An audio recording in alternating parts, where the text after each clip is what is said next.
Puji nama Tuhan. Shalom, selamat malam Bapak Ibu Saudara. Apa kabar malam hari ini? Luar biasa. Amin. Ya, mari kita mau kembali datang kepada Tuhan, kembali bawa persembahan-Mu yang terbaik kita berikan hanya bagi Tuhan Yesus. Mari kita berdoa bersama-sama. Kami bersyukur Tuhan malam hari ini kami boleh ada di tempat ini Tuhan dengan satu tujuan untuk kami datang memuji menyembah Engkau. Hari ini kami boleh memperingati Tuhan hari kenaikan ke surga Tuhan. Kami percaya Engkau Allah yang sudah menang, Engkau mati bangkit dan Engkau naik ke surga, menyediakan tempat bagi setiap kami orang-orang yang percaya kepada Engkau Tuhan. Terima kasih Tuhan Yesus. Oleh sebab itu malam hari ini kami mau tinggikan diri-Mu Tuhan. Kami mau berikan segala kemuliaan hormat hanya bagi Engkau Tuhan Yesus yang menjadi juru selamat dalam hidup kami. Terima kasih Tuhan, terima kasih buat kebaikan-Mu, buat cinta-Mu yang besar dalam hidup kami.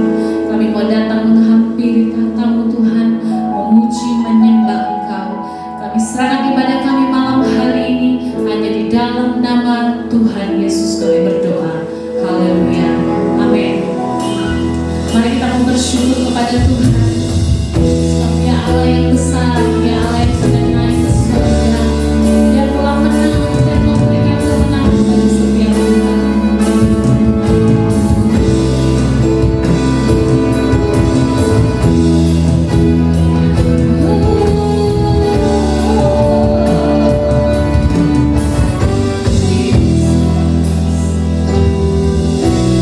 Terima kasih Tuhan, bersyukur padamu.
bersyukur kepadanya.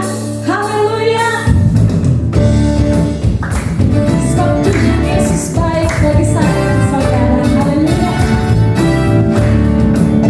Oh, terima kasih Tuhan. Mari kita masuk gerbangnya dengan hati yang bersyukur.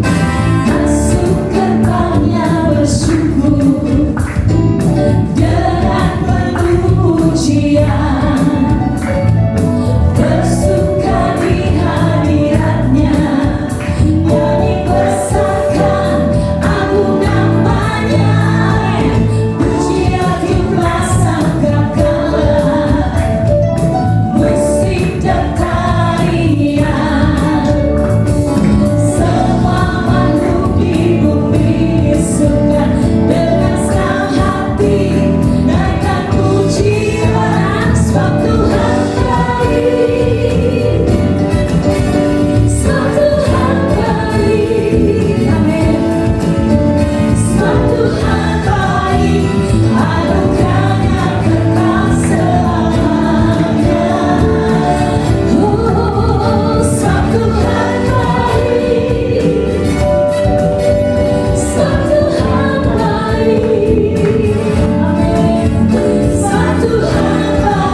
ditebus oleh Tuhan, dan Tuhan memberikan kemenangan bagi setiap kita. Bahkan Dia naik ke surga, Dia mencurahkan Roh Kudus-Nya atas hidup kita. Oleh sebab itu malam hari ini, mari Bapak Ibu Saudara, kita membuka hati kita lebih lagi. Izinkan Roh Kudus bekerja atas setiap pribadi lepas pribadi kita. Percaya Dia hadir di sini, Roh-Nya yang lemah lembut akan menjamah setiap hidup kita. Mari buka hatimu, katakan bekerja Allah Roh Kudus di tengah-tengah kami. Kami siap menerima lawatan Tuhan.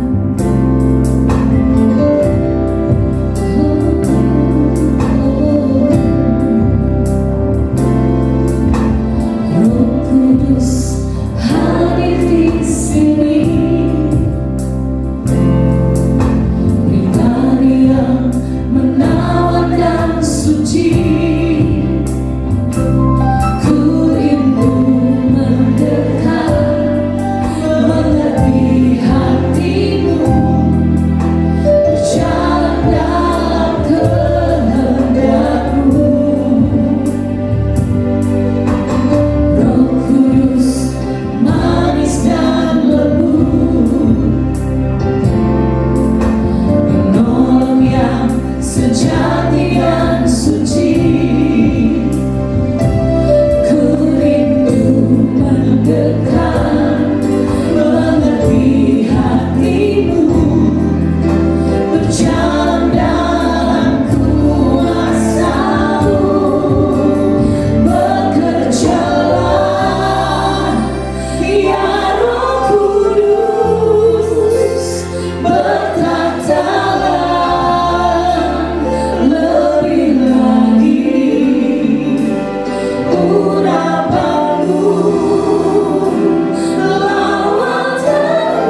kami dengan firman-Mu Tuhan.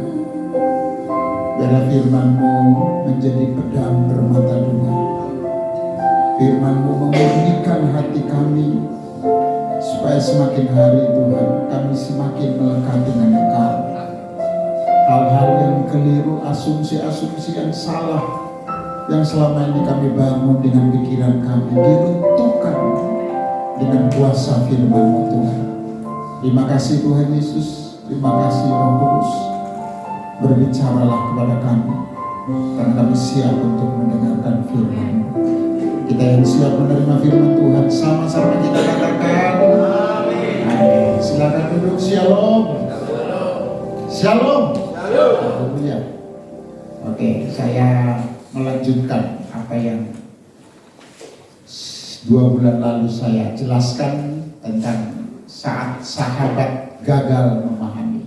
Jadi kita mau melihat bersama-sama, ternyata Tuhan itu kadang-kadang mendidik kita untuk kita mau belajar hanya bersandar kepada Tuhan.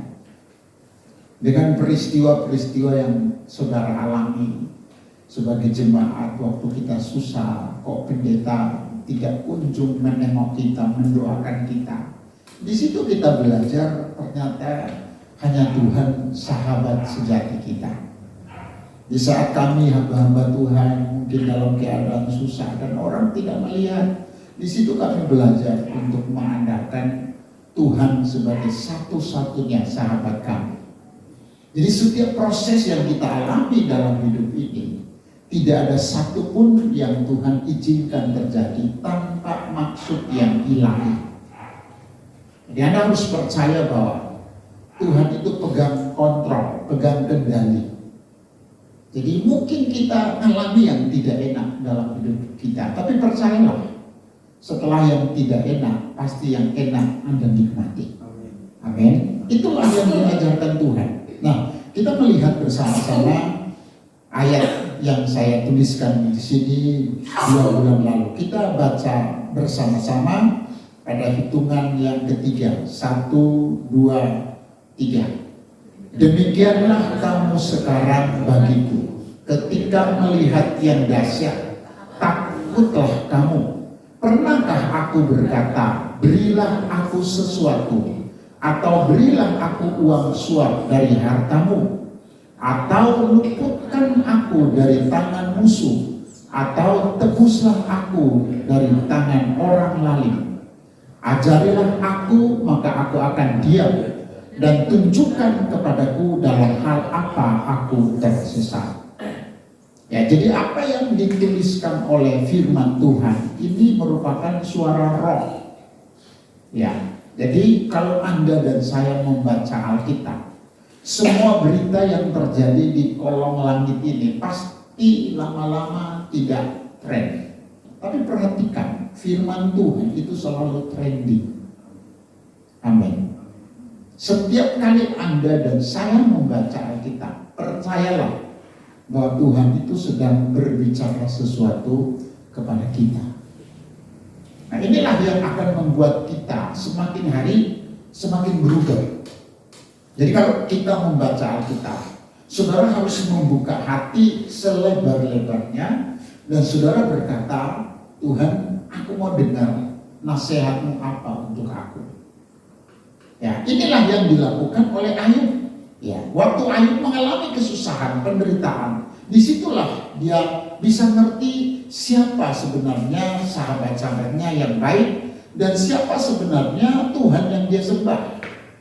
Karena nanti kita akan melihat di pasal yang terakhir bahwa akhirnya Ayub mengakui bahwa hanya Tuhanlah yang layak untuk dipuji dan disembah. Ya, jadi perhatikan baik-baik saudara. Penderitaan adalah bagian dari kehidupan yang penuh misteri. Ya, seringkali saat melihat seseorang terpuruk, mengalami kebangkrutan, sakit penyakit, atau masalah keluarga, muncul kecenderungan dalam diri kita untuk mencari penyebabnya. Ya, waktu orang susah, orang sakit tidak sembuh, orang dari kaya jadi miskin, jadi terkena, jadi hancur. Kita mulai coba-coba, kenapa toh? Kita mulai membuat kesimpulan-kesimpulan. Wah, ini karena orangnya sombong misalnya. Wah, ini karena orangnya pelit misalnya. Ya, wah ini karena dia terlalu rakus misalnya. Mulailah pikiran kita berasumsi terhadap orang yang mengalami penderitaan.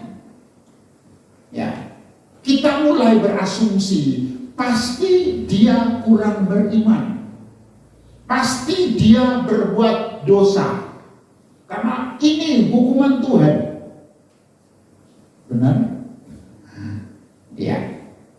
Jadi perhatikan saudara, waktu orang lain mengalami sesuatu yang terpuruk, kebangkrutan dalam usaha, sakit, penyakit, masalah keluarga, coba belajar, jangan cari tahu kenapa dia begitu.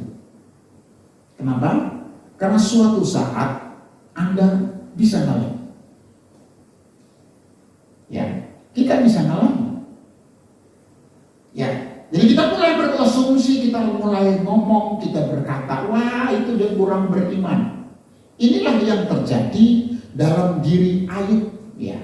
Nah, hari ini kita mau belajar ada 3 orang ya.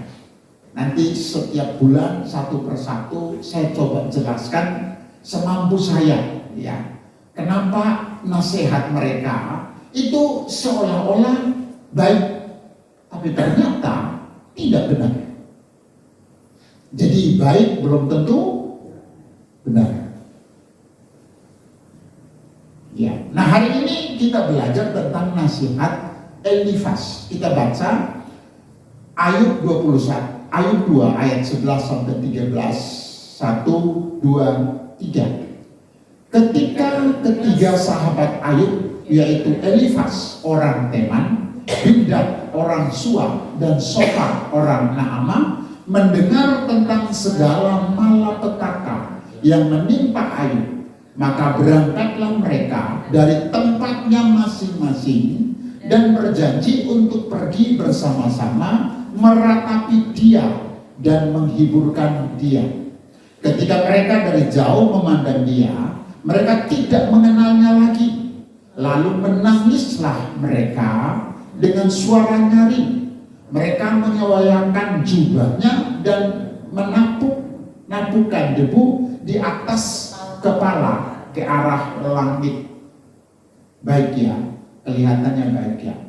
3 orang ini, Elifas, Bildad, dan Sofar, ini seolah-olah baik. Jadi mereka waktu dengar Ayub kehilangan semua, ya, semuanya, kekayaan, orang yang dia andalkan untuk bisa mensupport, malah menghina, semua uang yang dia punya, semua kekayaan hilang. Ketika teman-temannya dengar, mereka datang. Dan Alkitab menceritakan bahwa mereka menangis melihat keadaan Ayub yang begitu meyakinkan bahwa oh, kok begitu hebatnya Ayub, kok akhirnya hancur juga ya. Jadi tangisan mereka itu dipertanyakan. Ini nangis karena kasihan atau nangis karena terima kasih, sainganku berkurang 1. Biasanya kalau orang bisnis terus yang temannya bangkrut, hancur, pasti Anda senang. Puji Tuhan, sainganku 1 hancur, kesempatan aku sendiri jadi sukses. Nah, orang-orang ini, teman-temannya ini menangis melihat keadaan Ayub begitu menyakitkan. Nah, perhatikan, saya coba mencari siapa toh Elifas itu. Jadi ternyata Elifas ini orang Teman, silsilahnya nggak jelas. Tapi yang pasti Elifas ini pakai teologi yang namanya teologi retribusi. Apakah itu? Dosa bingung sudah saya tuliskan, nanti pusing ya. Teologi retribusi itu begini: orang benar diberkati, Tapi kalau orang berdosa pasti dihukum. Seolah-olah benar ya kan? Ya memang orang benar diberkati. Tapi di saat orang benar mengalami penderitaan, kita tidak boleh bilang ini pasti dosanya banyak. Hebat ya, Alkitab kita itu ribuan tahun lalu itu sudah nulis tentang istilah-istilah, peristiwa-peristiwa yang nanti terjadi sekarang. Ini ribuan tahun loh. Tapi Alkitab sudah menulis. Jadi Elifas itu berasal dari Teman, sebuah daerah yang terkenal dengan hikmatnya.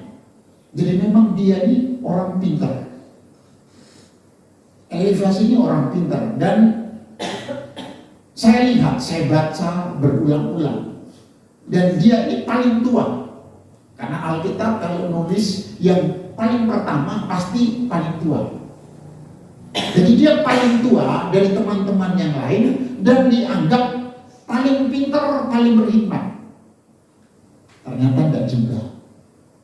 Orang tua belum tentu berhikmat. Dan anak muda belum tentu tidak berhikmat. Nanti kita akan lihat 3 orang ini. Jadi Elifas ini orang yang pintar, yang dituakan, dan dia orang yang memang selalu menonjol. Setiap percakapan dalam kitab Ayub, dia selalu berbicara lebih dulu. Ya. Dari ketiga orang temannya, dia paling pertama pasti ngomong. Nah, dia berpendapat begini, Ayub yang saat itu menderita itu karena akibat dosa, kesalahan, dan dia bilang sama Ayub, kamu tuh harus bertobat. Loh, ini Ayub tidak berdosa, saudara. Tidak berdosa, tapi dia nuntut Ayub, kamu harus bertobat. Saya yakin Ayub itu bingung. Saya salah apa? Karena dengan teologinya dia, dengan filsafatnya dia, dengan kepintarannya, dia menganggap bahwa orang kalau menderita itu pasti banyak dosa. Nah, ini tren sekarang. Anda lihat gereja-gereja itu selalu mengeluarkan ini. Kalau kamu miskin, ikut Tuhan miskin, berarti kamu banyak dosa.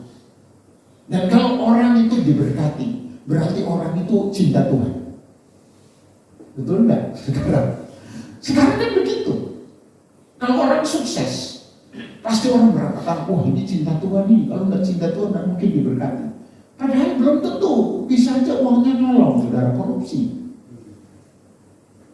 Dan waktu kita melihat orang susah, kita sering berkata, wah ini banyak dosa. Belum tentu juga. Ya. Nah, pertama yang saya temukan di sini, saudara. Jadi Elifas itu menuduh bahwa Ayub itu tidak jujur. Coba kita baca. Saya lebih dulu, Anda saksikan saja supaya tidak tarik menarik. Ya. Ayub pasal 4 ayat 1 dan 3-8 berkata demikian. Maka berkatalah Elifas orang Teman, sesungguhnya engkau telah mengajar banyak orang, dan tangan yang lemah telah engkau kuatkan. Orang yang jatuh telah dibangunkan oleh kata-katamu, dan lutut yang lemas telah kau kokohkan. Tetapi sekarang dirimu yang tertimpa dan engkau kesal, dirimu terkena dan engkau terkejut. Bukankah takutmu akan Allah yang menjadi sandaranmu dan kesalehan hidupmu menjadi pengharapanmu? Ini omongan yang dikatakan oleh Elifas kepada Ayub.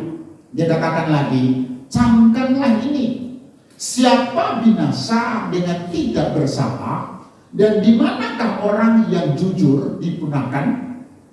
Ya, jadi kalau kamu sampai begini, itu karena kamu salah. Ya, kalau sampai semua Tuhan ambil, itu karena kamu itu tidak jujur. Maksudnya begitu. Kayak Ayub, ya. Dikatakan lagi, yang telah kulihat ialah bahwa orang yang membajak kejahatan dan menabur kesusahan, ia menuainya juga. Jadi dalam keadaan susah, bukannya menghibur, tapi Elifas ini bilang, kamu ini karena tidak jujur. Hidupmu itu hancur karena kamu tidak jujur. Biasanya begitu ya. Kalau jemaat lagi susah, pendeta biasanya ngomong, kamu bayar perpuluhan enggak? Ya pasti kamu tidak bayar perpuluhan, makanya usahamu begini. Kadang-kadang kan saya dengar begitu saudara. Perhatikan, tidak selamanya orang bangkrut itu bukan karena tidak bayar perpuluhan. Tidak selamanya orang itu sakit bukan karena tidak suka ibadah, tidak suka doa. Jadi hati-hati, ini pelajaran yang penting. Kita tidak boleh jadi seperti Elifas. Selalu menilai orang itu berdasarkan pengalaman kita melihat orang lain. Mungkin Anda melihat orang tidak kenal Tuhan mati dengan begitu tragis. Kita jangan samakan orang lain sama seperti itu. Kita bisa salah. Ya, Elifas berkata bahwa siapa binasa dengan tidak bersalah. Artinya orang itu binasa karena salah. Ya, di manakah orang yang jujur dipunahkan? Orang jujur itu tidak mungkin kayak kamu. Kamu ini begini ini karena kamu tidak jujur. Wow. Saat saya membaca ini sedalam hati, wah, tragis juga ini. Tidak usah punya teman model kayak gini. Makanya kita itu hati-hati. Ingat saudara, orang baik sama Anda waktu Anda lagi sukses. Waktu Anda susah, Anda ditinggal. Ingat, waktu Anda jaya, punya uang, punya kedudukan, punya jabatan, orang dekat. Waktu Anda tidak punya apa-apa, belum tentu orang dekat. Hanya Tuhan yang selalu dekat dengan Anda, dengan saya. Amin. Waktu Anda jaya, punya uang, bisa traktirin mereka, mereka mengkerumunin Anda. Tapi giliran Anda tua, tidak punya uang, wah, kamu tidak dianggap. Jadi kita harus belajar ya. Kita belajar. Ya. Nah, perhatikan. Elifas berkata bahwa orang yang jahat yang menderita, ia menuduh bahwa Ayub telah berbuat dosa sehingga ia menuai malapetaka. Ya, jadi susah karena tidak jujur nih. Ya. Ia mewakili teologi yang namanya konvensional. Apa itu? Kebenaran dibalas berkat. Jadi Alkitab kita itu sudah menubuatkan ribuan tahun lalu. Nanti sekarang muncullah orang-orang seperti ini. Teologi-teologi seperti ini sekarang sudah ada. Makanya Bapak Ibu semua, carilah gereja yang bisa membawa Anda masuk surga, yang ngajarin Anda untuk masuk surga. Jangan cari di gereja yang ngajarin Anda hanya untuk sukses, kaya. Jangan mau. Carilah gereja yang mungkin kecil, sederhana, tapi dia ngajarin kita untuk masuk surga. Tidak ngajarin Anda untuk sukses. Karena Anda tidak perlu diajari untuk sukses. Anda kerja rajin pasti sukses. Tapi ngajarin orang masuk surga itu tidak gampang. Tidak gampang saudara. Ya. Nah, padahal yang benar itu begini. Lukas 9 ayat 23. Sama-sama 2, 3. Katanya kepada mereka semua, setiap orang yang mau mengikut aku, ia harus menyangkal dirinya, memikul salibnya setiap hari dan mengikuti aku. Ini yang benar. Bukan yang dikatakan Elifas yang benar. Apa yang diomongkan oleh Elifas itu hanya filsafat manusia, sebuah tradisi yang dia lihat, pengalaman yang dia lihat dari orang lain, bukan yang diajarkan Tuhan. Jadi Anda jangan suka cari nasihat kepada orang yang kaya toh. Kalau kita ini susah duit, kita kan kepingin tak minta diajarin orang tua kaya, pasti ngajarin saya gimana caranya sukses.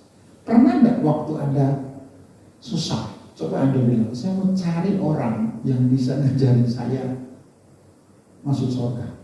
Mungkin Tuhan itu mendidik saya supaya saya bisa rendah hati, saya bisa cari Tuhan.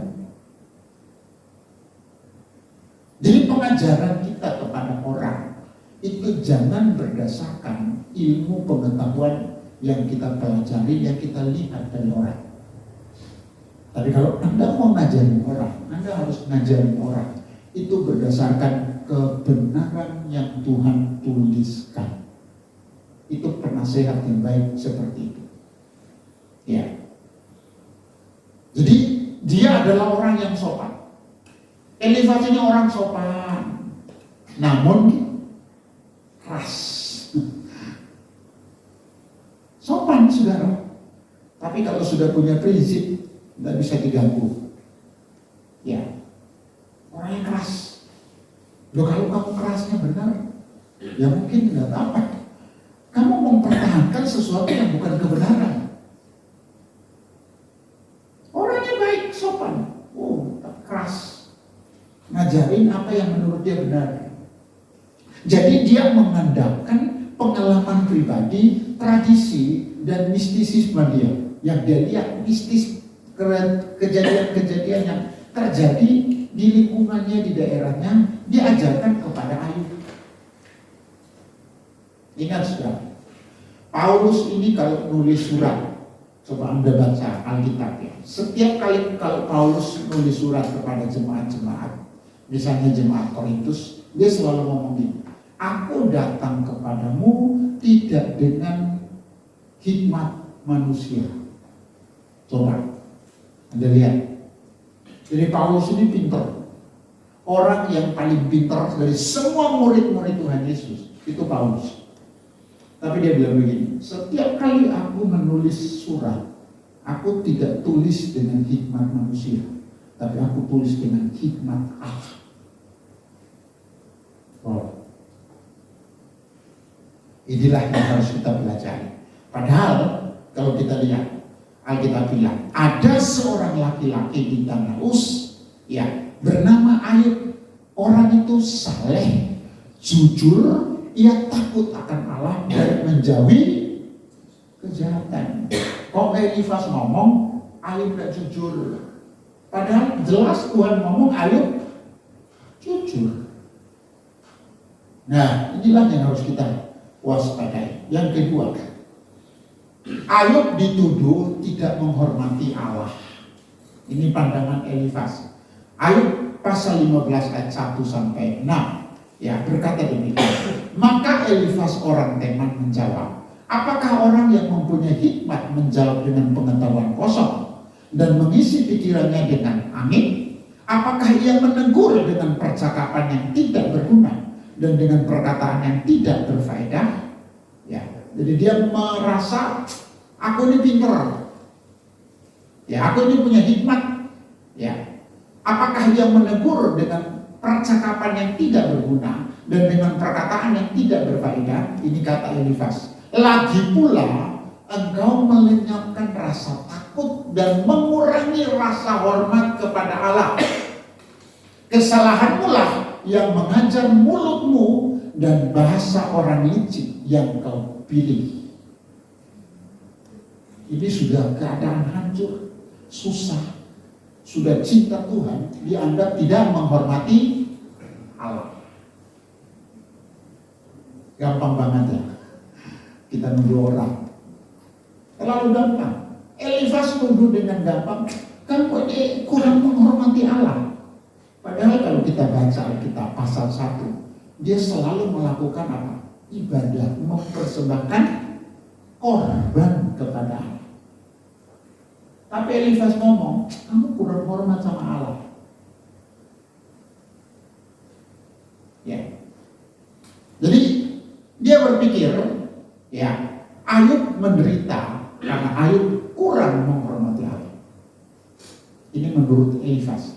Jadi Elifas mendasarkan ajarannya pada penglihatan mistis yang ia alami dan yang dia lihat.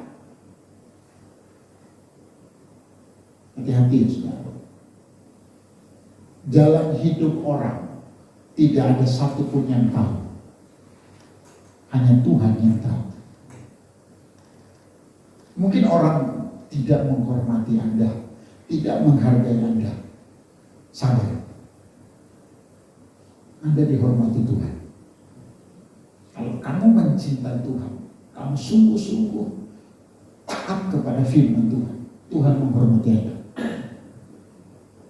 Kita selalu cari penghormatan kepada manusia. Aku bikin ini supaya aku dihormati orang. Aku bikin ini supaya aku dianggap orang. Tidak perlu. Kalau kamu mencintai Tuhan, sekecil apapun yang kamu lakukan, Tuhan menghormati Anda. Dosa mulu-mulu. Jangan kita berpikir kepingin seperti orang lain supaya bisa menghormati Tuhan. Tidak. Tuhan tidak akan pernah menuntut sesuatu yang lebih dalam diri Anda untuk memuliakan Dia. Tuhan tidak pernah menuntut.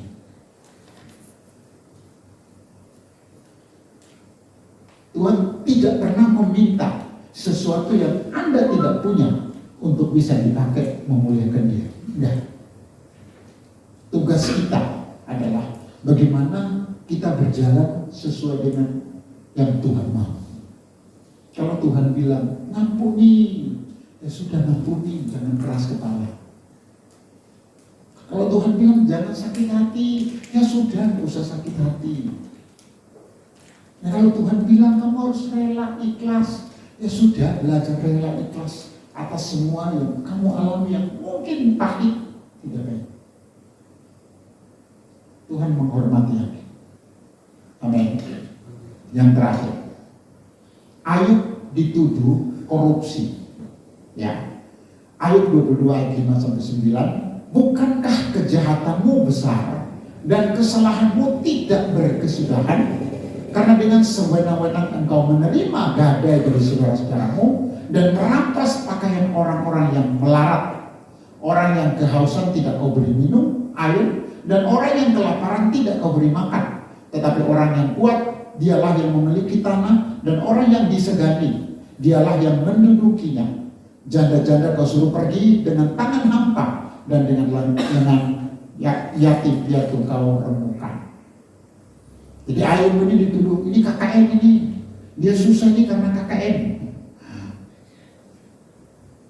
Ini tuduhan Elifas yang tidak beralasan. Jadi kalau orang itu terlalu pintar, itu tidak boleh juga. Terlalu bodoh, itu tidak boleh juga, saudara. Karena itu harus jadi orang yang tidak terlalu pintar, tidak terlalu bodoh, tapi berhikmat. Itu paling enak. Makanya kalau Anda lihat, orang sains itu nggak perlu dia sekolah tinggi-tinggi. Yang penting dia pintar cari duit. Anda lihat.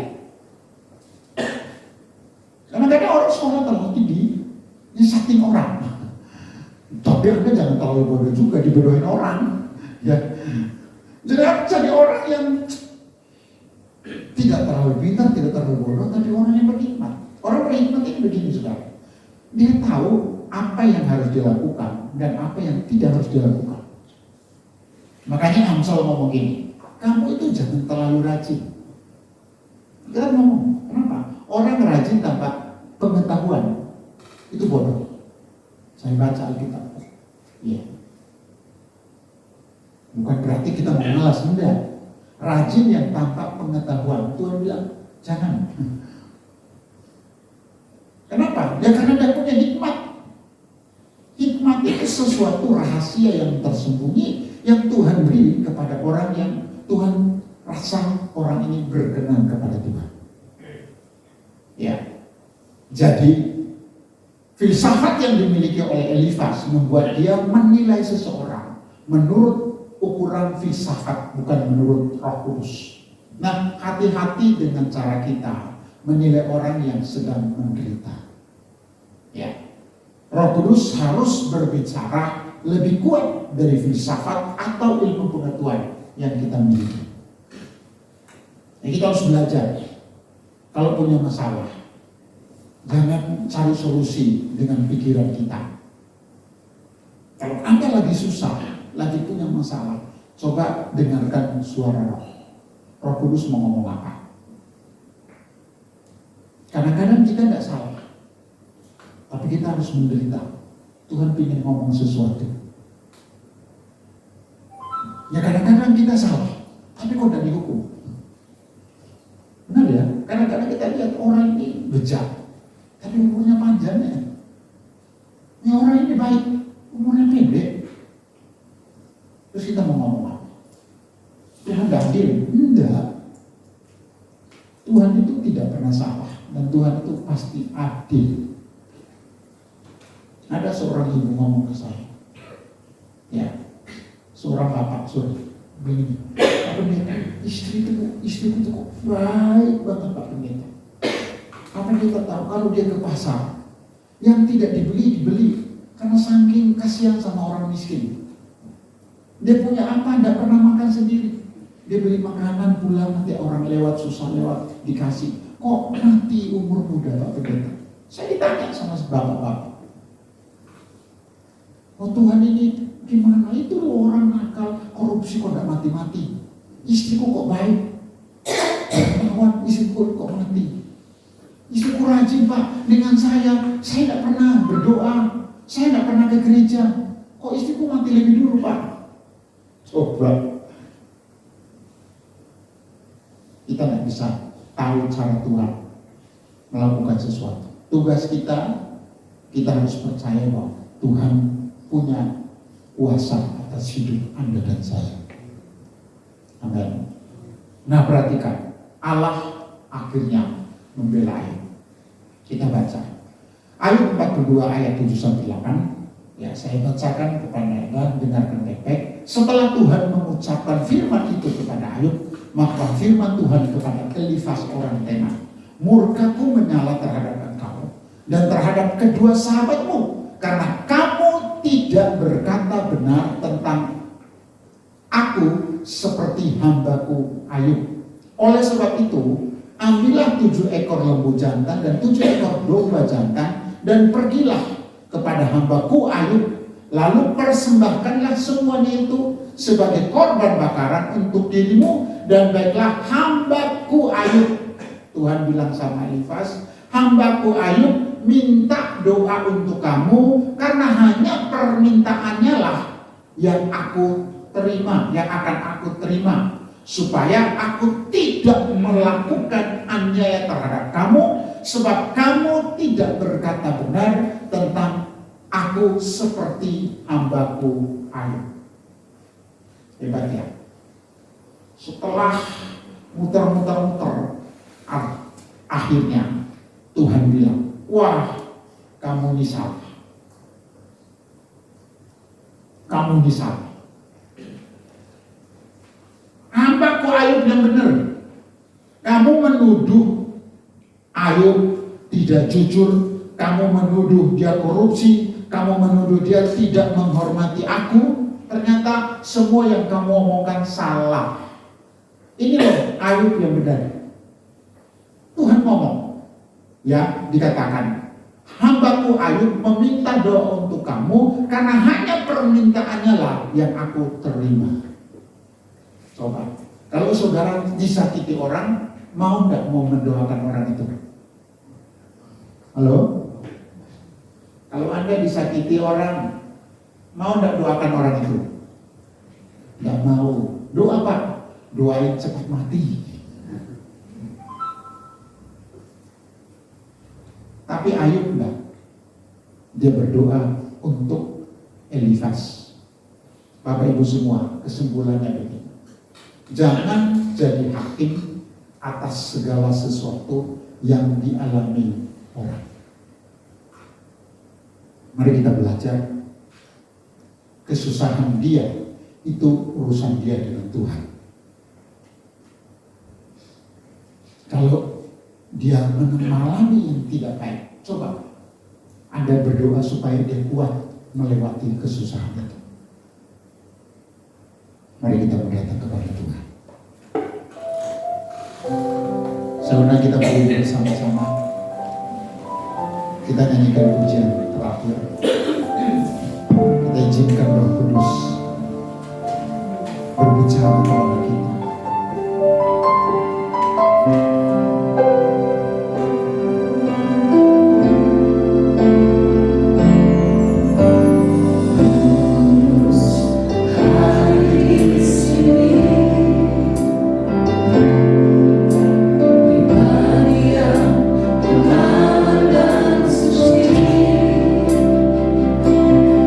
Ku rindu mengenal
hari ini engkau mengalami kesulitan.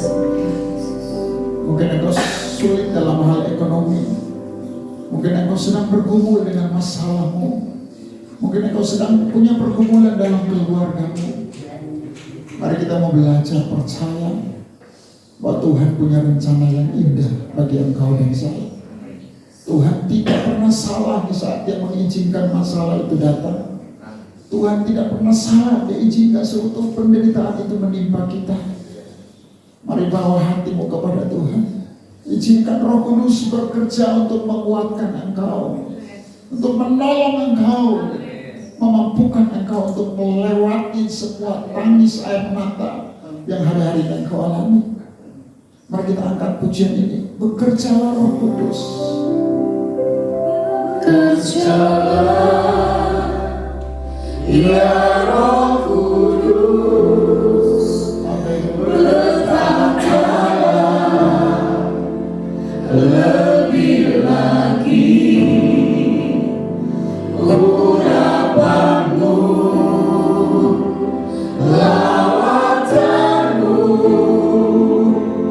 kaulah yang ku perlu.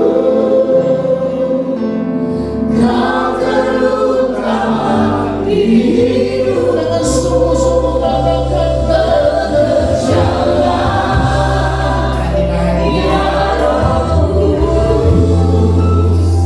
Berkatalah lebih lagi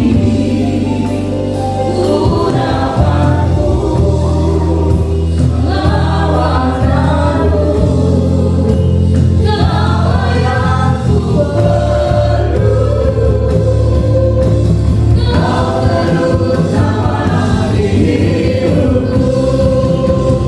Bekerjalah ya Roh Kudus. Berkatalah lebih lagi urapanmu, lawatanmu, kaulah yang ku perlu. Kau terutama di hidupku.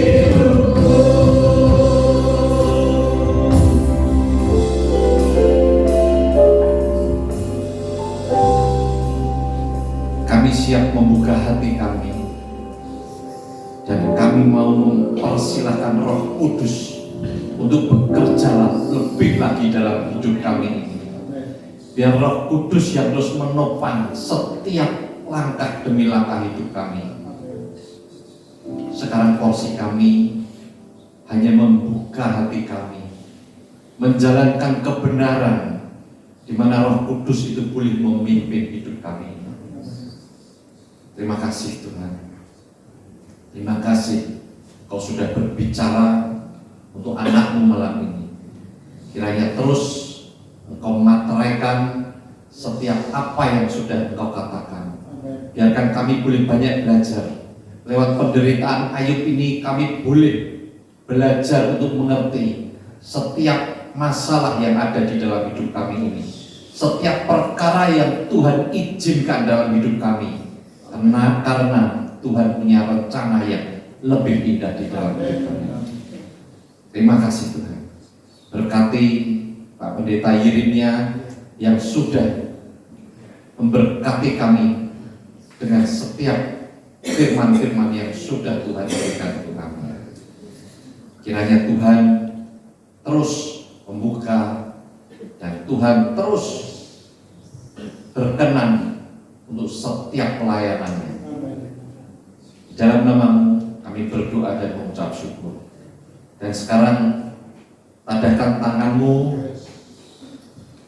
dan biarkan Tuhan memberkati, Tuhan menyinari, dan biarkan damai sejahtera ada dalam hidup kita sekarang dan sampai selama-lamanya. Di dalam nama Tuhan Yesus kami berdoa dan mengucap syukur. Kita sama-sama katakan amin. Ya, sebelum pulang Bapak Ibu Saudara, seperti biasa pengumuman untuk hari Kamis ada menara doa di tempat ini pukul 11 siang. Dan juga kita akan kembali bersama-sama. Ada video yang mau diputar? Dan kita akan kembali lagi bersama-sama dalam ibadah kita hari Kamis jam 6:30 malam di tempat ini. Mari ajak teman-teman kita, rekan-rekan kita untuk bersama-sama datang beribadah kepada Tuhan. Ya, Tuhan Yesus memberkati kita semua. Selamat pulang.